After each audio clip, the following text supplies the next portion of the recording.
Hola, hermanos, hermanas que nos están escuchando en este momento. Un saludo tengan todos y cada uno de ustedes donde quiera que se encuentren. Estamos aquí precisamente desde Cuba, a través de este canal, para transmitirles a cada uno de ustedes las verdades que el Eterno ha puesto en cada uno de nuestros corazones. Como ustedes ya han estado viendo, aquellos que ya están suscritos a nuestro canal, los que no lo estén, por favor les sugerimos que se suscriban y puedan ver realmente las verdades que el Señor, en medio de su palabra, ha puesto en nosotros. Vamos a compartir esas preciosas verdades, palabras de vida eterna, palabras que realmente deben llenar ese vacío que hay en cada uno de nosotros y que todos nos podamos ver ahí en esa canal celestial. Dice la palabra de Dios que esta es la vida eterna, que te conozcan a ti, dijo el Señor Jesucristo, el único Dios verdadero, y a Jesucristo a quien tú has enviado. Por lo tanto, el conocimiento de las verdades con respecto a Dios, que es lo que se ha estado tratando de transmitir a través de este canal, poniendo siempre como premisa la palabra de Dios, es lo que hemos estado tratando de llevarles cada uno de ustedes, compartiendo esas verdades que el Eterno ha puesto en nuestras manos. Mi nombre es Josbel, para aquellos que aún no me conocen. Para los que nos conocen a través de este canal, les seguimos exhortando e invitando a que sigan viendo los videos y sobre todo que puedan orarle al Señor y a nuestro Dios y Padre para que esas verdades que han puesto o que hemos tratado de exponer las comparen con las santas y sagradas escrituras y puedan ustedes hacer un juicio justo y conocer realmente si esas verdades que estamos compartiendo con ustedes están en armonía con respecto a lo que la palabra de Dios dice. Este humilde servidor va a estar tocando un tema interesante y a la misma vez polémico. Voy a estar hablando un poco acerca de ese evangelio de Juan, sobre todo en esta primera parte, en estos primeros videos que quiero compartir con ustedes. Vamos a estar viendo en qué contexto se está moviendo Juan y cuál es la idea que él nos quiere transmitir y todo lo relacionado con lo que hay escrito en ese primer capítulo. Ustedes recuerdan esa frase que él emplea en el principio. Vamos a estar hablando ahí con respecto a esa frase que él está empleando ahí en el principio. Vamos a ver realmente a qué principio se estaba refiriendo. Vamos a ver algunos detalles con respecto a la palabra logo, la palabra verbo, que ha sido una palabra que ha sido polémica sobre todas las cosas en el mundo cristiano. Y vamos a estar moviéndonos en ese contexto. En el capítulo 1 de Juan vamos a ver realmente quién era esa luz verdadera que venía y alumbraba a todo hombre, esa luz verdadera que viene y alumbra a todo hombre. Vamos a ver realmente qué fue lo que pasó ahí cuando aquel verbo fue hecho carne, según lo que dice el versículo 14 de ese primer capítulo de Juan. Esto y otras verdades que el Eterno ha puesto en nuestras manos es lo que nosotros queremos que ustedes conozcan a través del estudio de la Biblia, ese estudio que realmente debe ser la mayor preocupación de cada uno de los que realmente quiere pertenecer a la familia de Dios. Estamos aquí para eso, para compartir con ustedes esas verdades eternas que Dios ha puesto en nuestros corazones y para que juntos, como una gran familia, nos podamos ver ahí en la Canaán celestial, podamos compartir con nuestro Dios y Padre celestial, nuestro Creador, y con nuestro Señor Jesucristo. Les exhortamos a que nos puedan seguir en este viaje cuyo fin es el conocimiento de la verdad, de la palabra y, como consecuencia, la vida eterna. Acompáñenos. Hola nuevamente, hermano y hermana que nos escuchan en este momento a través de este canal. Vamos a darle continuidad a la serie La Perturbadora Trinidad, donde vamos a hablar un poco acerca de la palabra de Dios. En este momento vamos a hacer énfasis en lo que sería el estudio del contexto del capítulo 1 de Juan. Y como ya es habitual, a vez que comenzamos a compartir con ustedes información referente a la Biblia, citamos el proverbio que se encuentra en el capítulo 18, versículo 13, que nos dice: el que responde palabra antes de oír, le es necedad y vergüenza. Por lo tanto, les exhortamos a ustedes que nos están escuchando y viendo en este momento, que no emitan juicio, sino que puedan compilar toda la información que queremos compartir con ustedes en este momento y puedan analizarlo todo a la luz de las santas y sagradas escrituras y comparar si lo que nosotros estamos diciendo aquí es verdadero o es falso.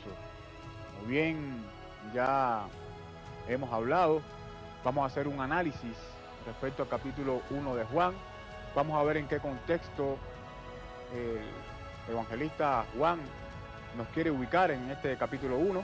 Vamos a hablar un poco también acerca de esa nueva creación, un tema que pudiera ser polémico en el profeso pueblo de Dios. Hay muchas personas que no entienden esta temática ahí vinculada en el capítulo 1 de Juan. Vamos a ver también acerca de cuándo es el principio del cual habla Juan en su evangelio, esta frase que él utiliza. En el principio era el verbo, haciendo referencia, pudiéramos decir también, el lenguaje que se utiliza en el Génesis, cuando en el principio creó Dios los cielos y la tierra. Vamos a ver también de quién es esa gloria que se describe en este capítulo y vamos a tocar algunas pinceladas referentes a la palabra logos o la palabra verbo.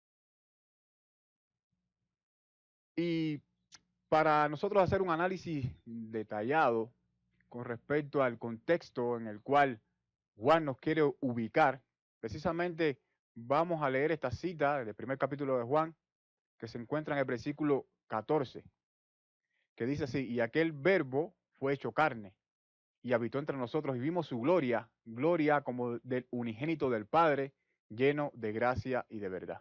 Voy a hacer un énfasis, vamos a hacer un énfasis con respecto a la palabra verbo. Muchos entienden, y leen ahí precisamente porque está escrito en mayúscula y también en el principio del Evangelio hay un pronombre personal que identifica también a esta palabra como si fuera una persona. Y muchos entienden que esa palabra verbo es la persona de Jesús preexistente con el Padre en la eternidad. Y cuando leemos la expresión de corrido y aquel verbo fue hecho carne, es cuando Jesús nace en este mundo después de haber sido concebido en el vientre de María por Dios a través del Espíritu Santo. Vamos a ver si realmente esto es así, vamos a constatar esta información para saber si la impresión que nos está dando Juan en este capítulo y el contexto a través del cual él se está desarrollando nos da realmente la evidencia de que aquel verbo fue hecho carne se está refiriendo a cuando Jesús nació en este mundo. Leemos también aquí en este mismo versículo que Juan nos está dando también una evidencia. Juan nos está diciendo, después que leemos la expresión y aquel verbo fue hecho carne y habitó entre nosotros, vimos su gloria. Dice Juan, gloria como el unigénito del Padre. O sea, no podemos descartar la información que Juan nos está brindando en referencia a que cuándo fue que aquel verbo fue hecho carne. Realmente nos está diciendo, vimos su gloria. Algo contemplaron, algo vieron, algo ellos fueron capaces de ver cuando el verbo fue hecho carne. Pero sigamos analizando para ver realmente si la información que Juan nos está brindando nos está llevando en este versículo 14 al contexto en el cual él quiere ubicarnos en este capítulo 1, que es lo que estamos tratando de compartir con ustedes. Marcos capítulo 1, versículos del 9 al 11 nos dicen: aconteció en aquellos días que Jesús vino de Nazaret de Galilea y fue bautizado por Juan en el Jordán. Y luego, cuando subía del agua, vio abrirse los cielos y al Espíritu como paloma que descendía sobre él, y vino una voz de los cielos que decía: tú eres mi Hijo amado, en ti tengo complacencia. Aquí vemos que cuando Jesús vino de Nazaret de Galilea y fue bautizado, tenemos un detalle: cuando él subía del agua, vio abrirse los cielos y al Espíritu como paloma. O sea, el Espíritu Santo fue sobre Jesús en ese momento cuando fue ungido en el bautizo. Y esto hace referencia al versículo 14 que hemos leído de Juan, capítulo 1, cuando vieron aquella gloria, vimos su gloria, gloria como del unigénito del Padre. Y esto nos está diciendo, según esta evidencia y la que vamos a presentar ahora, de que ese verbo fue hecho carne precisamente cuando Jesús fue bautizado por el Padre en el Jordán. Lucas 3, 21, 22 nos dice: aconteció que cuando todo el pueblo se bautizaba, también Jesús fue bautizado. Y orando, el cielo se abrió y descendió el Espíritu Santo sobre él en forma corporal, como paloma. Y vino una voz del cielo que decía: tú eres mi Hijo amado, en ti tengo complacencia. Y tenemos un poquito más porque en ese mismo capítulo, pero en el versículo 23, Jesús mismo al comenzar su ministerio era como de 30 años, hijo según se creía de José, hijo de Elí. Por lo tanto, según la evidencia presentada por Juan en su evangelio, en el capítulo 14, cuando él dice: vimos su gloria, gloria como del unigénito del Padre, y las evidencias que los evangelios también, según Marcos y Lucas, nos están presentando, nos están ubicando en el contexto del bautizo de Jesús. Y ahora tenemos otra evidencia más que también puede consolidar lo que estaba sucediendo allí cuando el verbo fue hecho carne. Leemos que segunda de Pedro, capítulo 1, versículos 17 al 18, nos dice, pues cuando él recibió de Dios Padre honra y gloria, le fue enviada desde la magnífica gloria una voz que decía, este es mi Hijo amado, en el cual tengo complacencia. Y nosotros oímos esta voz enviada del cielo cuando estábamos con él en el monte santo. Si nosotros hacemos una comparación con respecto a lo que Juan nos está diciendo, cuando aquel verbo fue hecho carne y vimos su gloria, y lo mismo que contemplaron los discípulos, desde los discípulos cuando acompañaron a Jesús en el monte de la transfiguración, podemos ver que esa misma gloria que ellos fueron capaces de ver cuando Jesús fue transfigurado en ese monte, fue la misma gloria que recibió él del Padre cuando fue bautizado. O sea, ellos tuvieron el privilegio de ver la gloria que el Padre había entregado en las manos o le había dado a Jesús cuando él fue bautizado. Es una evidencia más de que aquel verbo, como nos está diciendo Juan en el capítulo 1, versículo 14, fue hecho carne, fue precisamente cuando Jesús fue bautizado. Y Pedro da constancia de ello al decir que cuando él recibió de Dios Padre honra y gloria, le fue enviada desde la magnífica gloria una voz que decía, este es mi Hijo amado, en el cual tengo complacencia. Lo mismo que pasó cuando Jesús fue bautizado. Tenemos que esta misma gloria, según leemos en Juan 17, fue la misma gloria que recibieron los discípulos por Jesús. Juan 17:6 nos dice, he manifestado tu nombre a los hombres que del mundo me diste, tuyos eran y me los diste y han guardado tu palabra, han guardado tu logos, tu verbo. Dijimos que no íbamos a hacer mucho énfasis o mucha profundidad ahora con respecto a la palabra logos o verbo, pues aunque muchos han entendido por todos los problemas que nosotros pudiéramos argumentar que ese logos o ese verbo hace referencia a una persona, Jesús, ese logos o palabra es la palabra de Dios que venía sobre Jesús cuando él fue bautizado precisamente en el río Jordán por medio del Espíritu Santo.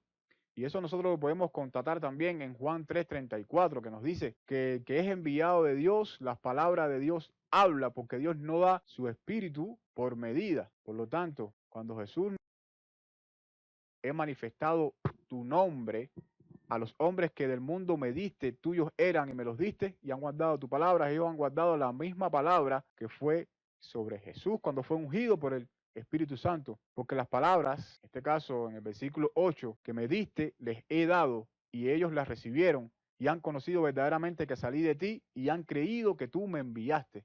La palabra utilizada aquí en el versículo 8 es rema, es una extensión de la palabra logos, pero en realidad significa prácticamente lo mismo. Lo que pasa es que con la palabra logos es algo más que una simple palabra dada en un momento determinado. También implica el pensamiento, una idea llevada a cabo o materializada. En el versículo 14 podemos leer también, yo les he dado tu palabra, tu logos, tu gloria, pudiéramos decir también, y el mundo los aborreció porque no son del mundo, como tampoco yo soy del mundo, dijo Jesús. Y en el versículo 22 nosotros podemos leer, la gloria que me diste, yo les he dado, para que sean uno, así como nosotros somos uno. Podemos recordar también ese versículo que está en este mismo capítulo, Juan 17, pero en el versículo 5, que Jesús dice, Padre, glorifícame al lado tuyo con aquella gloria que tuve contigo antes de que el mundo fuese. Pero aquí en el versículo 22 nosotros estamos leyendo y constatando que esa misma gloria que él está pidiendo, él la tenía. Dice, la gloria que me diste, y esa misma gloria la recibieron los discípulos. Y esa misma gloria fue la que se manifestó tanto en el río Jordán, cuando Jesús fue bautizado por el Padre, y también se manifestó en el monte de la transfiguración, cuando los discípulos tuvieron el privilegio de ver esa gloria que había recibido Jesús de su Padre, la cual lógicamente fue velada a los hombres, pero para realmente constatar